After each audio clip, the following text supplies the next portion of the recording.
ہندوستان کی سرزمین پر سب سے پہلا لشکر لے کر آنے والا محمد بن قاسم کس لیے آیا تھا؟ 10,000 کا لشکر لے کر صرف اسلامی بہنوں کی عزت بچانے کے لیے آیا تھا۔ راجہ طاہر سنگھ ایک ظالم بادشاہ تھا، اس کے گنڈوں نے کچھ عورتوں کو قبضہ میں لیا اور ان کا مال لوٹ لیا تھا۔ ان عورتوں نے آواز لگائی تھی کہ ہے کوئی ہمارا بھائی جو ہماری مدد کرے ہندوستان سے۔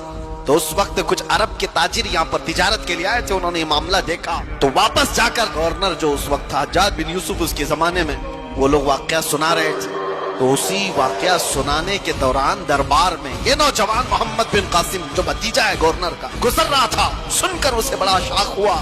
پھر اپنے چچا سے کہا چچا جان مجھے اجازت دے، میں ہندوستان جاتا ہوں۔ تو دیکھا ہندوستان تقریباً 4,000 کلومیٹر دور ہند کی وادیاں دیکھا نہیں؟ اس نے کہا اللہ کی مدد آئے گی، میں لشکر لے کر جاؤں گا، اور وہ آیا بھی۔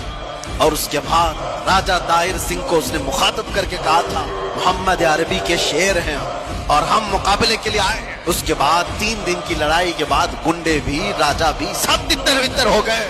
اس محمد بن قاسم نے پہلی بار پرچم اسلام لہرایا تھا، اور ہماری نئی پنڈتوں کی لکھی ہوئی کتابوں میں بھی محمد بن قاسم کی تعریف ایسی لکھی گئی ہے کہ ہم نے کسی ایسے جرنیل کو نہیں دیکھا جتنے انصاف کے ساتھ محمد بن قاسم نے اپنا پرچم لہرایا تھا۔ کسی پر ظلم نہیں کیا، محبتوں کے ساتھ لوگوں میں ایمان کی دعوت دی۔